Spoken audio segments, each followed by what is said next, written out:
We're another video here at Fairway Ford of Greenville, South Carolina. We're going to be checking out this brand new 2020 Ford Expedition.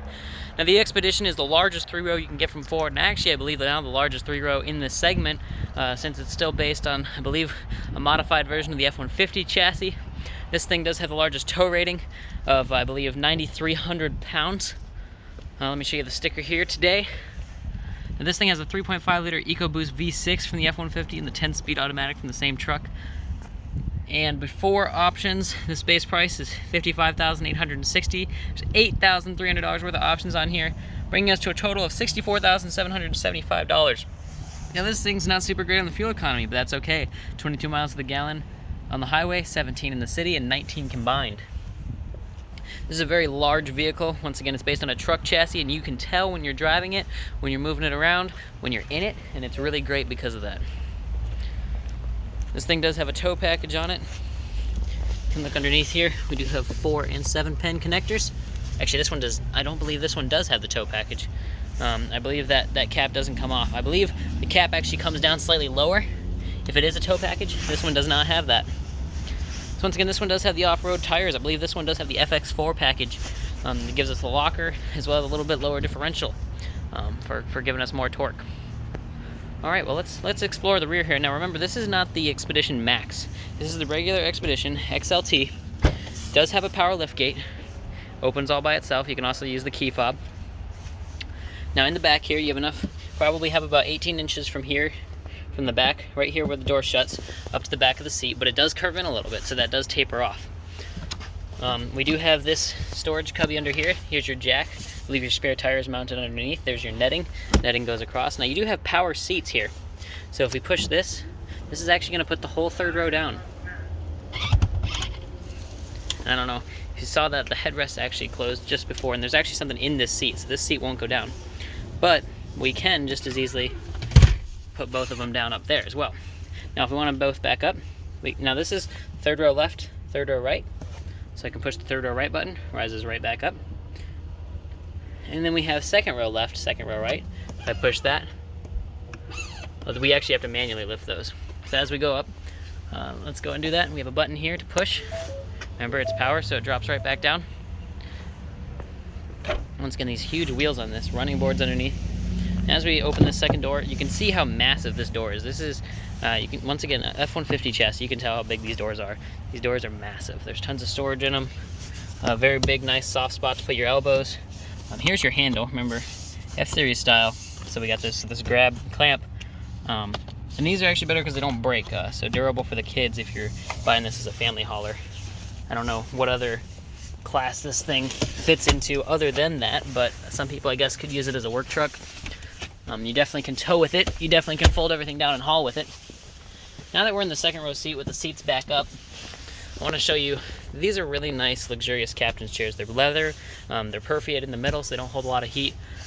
As we go in, I want you to see there's a big grab handle here, step here, and if there's not this step here, there is still a step here. So you have these steps here. So as we step either here or here, this one is obviously much higher, but we're going to step here. Lift ourselves right up. Do have map pockets. We're going to work left to right like we always do. So left door, little holder here. It's not necessarily a cup holder because it's square. You can definitely put some stuff in there. Air vent handle with a separate little light here you can turn on. Some map pockets. We do have a USB 2.0 and a USB-C. Here's our separate climate controls in the rear. We do have a 12 volt down here with a cubby here, as well as a house port back here. So there's a lot of power for these rear seats. That they can charge their phones and everything else that they need to do.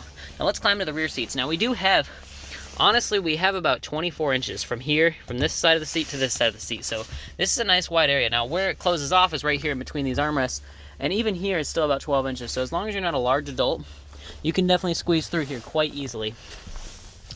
So now that we're in the third row, now remember the Max will give you more room back here, but this one offers plenty. Once again, I'm 5'9", so a small adult, not huge. Definitely wouldn't want to put a whole bunch of people over 6 foot back here. We do have our own air vents. We do actually, I showed before in the Explorer where the seat was, I had a lot of room between my leg and the seat. There's no room here. My legs really do have a lot of room to sit down. Now over here we have a nice big storage cubby. We have a 12 volt here, USB here, cup holder here, tons of space here, and then we have these buttons. And these actually recline the seat forward and backward, which is very nice. And we actually have the same setup over here with a 12-volt, 2 cup holders this time, a cubby down here, and there's 2 latch points in the rear for car seats if you're thinking about that. Now if we go up forward, once again, 2 cup holders on the back here. So there's plenty of cup holders, plenty of storage. These doors have plenty of storage in them. Let's go back out. Now there is not window shades. A lot of vehicles in this class have window shades. This does not. Could be on purpose, I'm not sure. But as we go inside, we're gonna look at the driver's door. Tons of storage along this driver's door. Once again, big F-150 doors. Clamp style door handle, power windows, power mirrors, memory seats, lock, unlock, vent up here to keep your window defogged in the heat. In the hot. All right, as we step inside, big steering wheel. Now remember, this has the passive key as well as a smart key. So as we look here, this is our smart key. We have it in the car. All we have to do is put our foot on the brake, push the start button, and it starts right up. Now the seat actually moves back to get in, as well as I know when you lock the doors, the actual mirrors fold in, which is very helpful. Really keeps you from any danger. All right, working left to right, again, we have this button does something with the seats. It actually, it puts the rear headrest down. So the rear headrest was up and I pushed this button and the rear headrest went down, which is very helpful. Here's your lights here. Here's your electronic parking brake here. As we go up, we can look at the gauge cluster. Now this has, once again, F-150 style. This thing has a huge, huge glass display all the way from here to here. You can adjust it. It says rear right, rear left door ajar. Boy, I guess we gotta close that. You know, we actually have to get out for this because of how big this vehicle is. Can't reach around. So we're gonna shut it good. Just see there's a gap there. There we go, now we're good. All right, as we get in the car, working left to right, we were at the gauge cluster. So you can see all your gauges here. We can scroll through them. You have trip, garage view, or gauge view, sorry, tire pressure, digital speedometer, engine temperature, or transmission temperature, engine information. And that transmission temperature is for when you're towing. Sometimes there's your towing status. This is all your towing stuff, trailer connect, that kind of stuff. Here's your off-road modes, because this does have the FX4 package. Blind spot monitoring, rear traffic, pre-collision, all of that on this rig. So yeah, that's the gauge cluster here. And once again, push button start. Here's like coin holder. This used to be where they put the 4-wheel drive button, but in here, it's actually right here with the drive button mode. So we do have 2 high and 4 auto. So this does not have a low range, but we do have some modes here. Grass, gravel, snow, sand, mud and ruts, tow haul, sport, eco, and back to normal. We do have these big vents here that let a lot of air in. This is our hill descent control for when we're off-roading. This is our traction control off. This is our lane keep assist, so that'll keep us in the lane. And this is our auto start stop off and on. Here is our massive 8-inch touchscreen. This is the Uconnect sync, or not Uconnect, sorry. This is the sync system. This has an app. You can connect to it. You can control the heat. You can start the car, stop the car, all through the app. And this beautiful row of buttons. I do like how clean this interior is. You have heated and cooled seats in here with a heated steering wheel. You can also control the rear heat from up here, which is super nice. And it actually pulls up on the screen. If I hit rear, it comes up right up there. You can hit close. Done with that.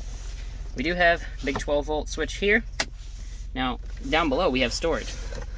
So this is actually USB 2.0, USB-C, and a wireless charger you can put your phone on.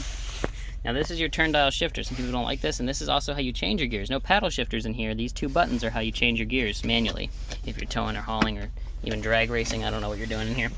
Now once again, this F-150 massive, massive, massive center console. So we move this out of the way. Remember, this is an Expedition. This is not an F-150, but it shares so many parts and so much likeness with the F-150 because it is the big family hauler towing based SUV. It has all those features. So here we have a second glove box, an upper glove box that comes up. You can store some papers and stuff, not a whole lot in there, kind of roll them up. And then we have our glove box. And the glove box is a 2-stage. You have a shelf up here for all your books, and then we have a lower console down here that you can put more stuff in. And then as we look at the passenger door, we do have 2 cup holders, just like the driver's door, and a big storage cubby that goes the whole length of the door. And we do have, in this one, the big panoramic sunroof. So here's what I'm going to show you. If we push these buttons here, we can move this shade. Now it is kind of loud, but that's okay. You know, I think anybody driving this vehicle is used to it. So there's the 2-stage, and it goes all the way back to behind there, which is super great. This thing is huge. And then, like I said, we just hit these shades, and it actually does open. So if we push these buttons here, you can see it open, and it also tilts as well if you don't want it completely open. So yeah, you can open that. Really lets a lot of light in, and that shade is power, which is the best part about this. So you can just close the shade. You only have to push it once. You don't have to hold it, which is real nice for when you're on the road. But you push it once, brings it up to here. Push it one more time, brings it all the way up. And you don't even know it's there, honestly. You kind of forget about it when the shade is all the way shut, which is awesome. You have home link for your garage doors, and now I'm going to show you the engine. So this thing does share the 3.5 liter EcoBoost with the F-150. Super great, proven powertrain. They've been running this thing since 2009. This engine did the Baja 1000. This engine has really proven itself over the years. So here we have our hood latch. You're actually going to pull to the left on this one and lift up. So there is struts on this one. So you have struts on each side. Here's our intake. You can see we do have a twin scroll turbo. So this goes down to the right turbo, that goes down to the left turbo, and there's our turbos. This is a V6, so 1, 2, 3, and 1, 2, 3 on the other side as well. Windshield washer fluid here, coolant here, just like on the F-150. Brake fluid here, and all of these do have electronic power steering, so you don't need to worry about it. It's a closed circuit. You don't have to check the fluid or anything like that. Our oil checks are actually going to be, our oil check is here, and our oil fill is here. This does take 5W30. And here's our massive air intake. So this is where your air intake is. It goes down into the box and then comes out of the box and into the turbos. So you do have a lot of room there. Should you be off-roading and getting a lot of water in there, it should be all right. Well, thank you guys for watching. I really appreciate Fairway Ford for letting us check out their vehicles, check out all of their new inventory, and I appreciate you guys watching. Sub for more content.